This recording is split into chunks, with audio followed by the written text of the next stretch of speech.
I felt connected to this topic in a sense. We all do something where we show our enterprise, but when we put that enterprise for some financial gain, we become entrepreneur. And I think the goal of the management education, where we are discussing what kind of management education about entrepreneurship and innovation can be in this workshop and seminar. I saw two perspectives to this topic.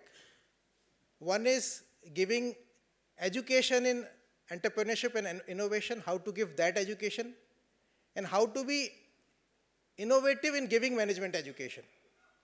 So it is innovation for giving better management education and management education giving better innovative training. When you like something on Facebook, you are giving your vote to something.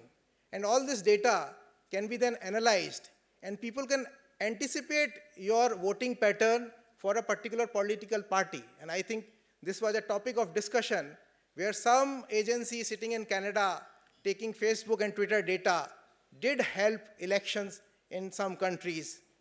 And so the best type of survey is when you do not know you are being surveyed, and best type of education is when you do not know when you are learning.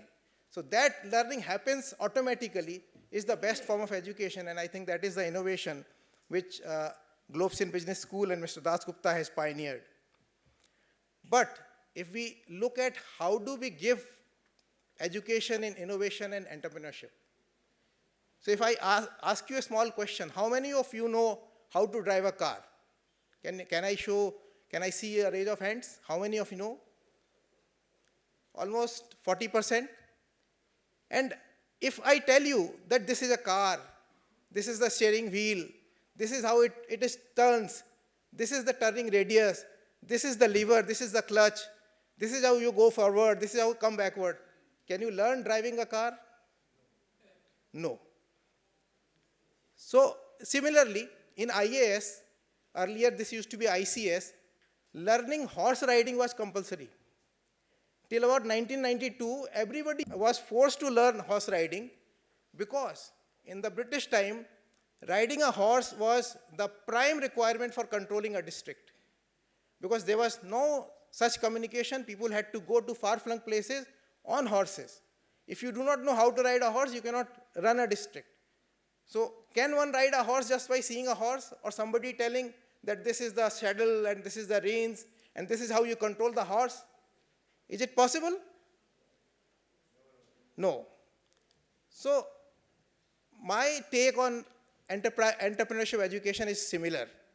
Unless you do it, unless you really do it, it is not possible to learn the entrepreneurship.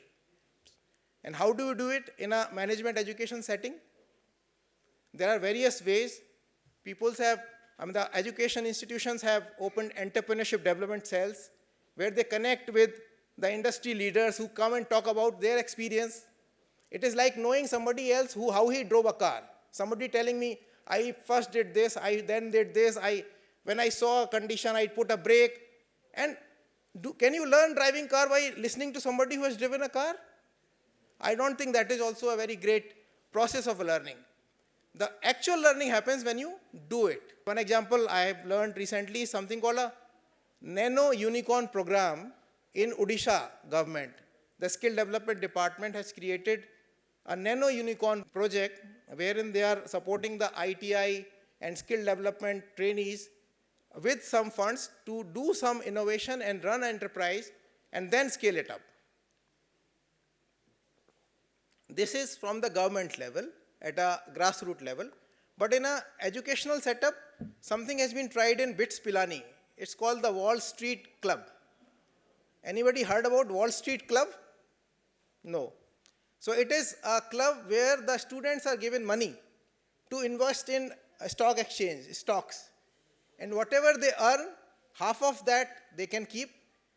But if they lose, the risk is of the person who is giving, the club who is giving the money. So that way they learn how the stock exchange behaves. So these are the methods. If we employ them, if we really give them something where they can dirty their hands, we can create a sandbox for entrepreneurship, I think that could be a way of teaching real entrepreneurship. And as the Globsyn school, as Mr. Bikram Das Gupta pointed out, has been very, very innovative and enterprising in bringing different ideas. I think they can also think about, since they have so many other associated organizations where they can create this kind of an ecosystem where students can go and try their hands out with little whatever seed fund that can be given, and maybe that can create better entrepreneurs out of the management students which are there. And about innovation. Innovation is a very buzzword. I was in the Department of Science and Technology in Govt of West Bengal. We used to fund research and development projects. Around 500 projects are there. A lot of them have been patented. When we look at, we listen the word patent, we feel very happy. Oh, now we can do something big. But patenting and implementing are two different things. Patent means you have found a novel idea. You have found a novel way of doing it. But that may not be feasible. That may not be required also. There might be a better way of, not so novel way, but better way of doing it. If you have a lot of patents, there are chances that some patents can be actually put into some technological business. So we were discussing, we had tied up with IIM Calcutta Innovation Park, and the kind of information they were sharing, that suppose if we get 100 ideas, we can create one prototype. And if we have 100 prototypes, then maybe one will succeed in market. And that one can grow. So for having one successful marketable innovation, you have to have 10,000 ideas. And we have to increase the throughput of ideas. Another thing about innovation which I learned somewhere is innovation, you cannot only innovate good things. When you become creative, you also create bad things. I mean, if you have to create something, you will do something good, something bad. And if your organization only wants good, then there can be no innovation. The organization has to give the space for errors, for mistakes, for learning from those mistakes.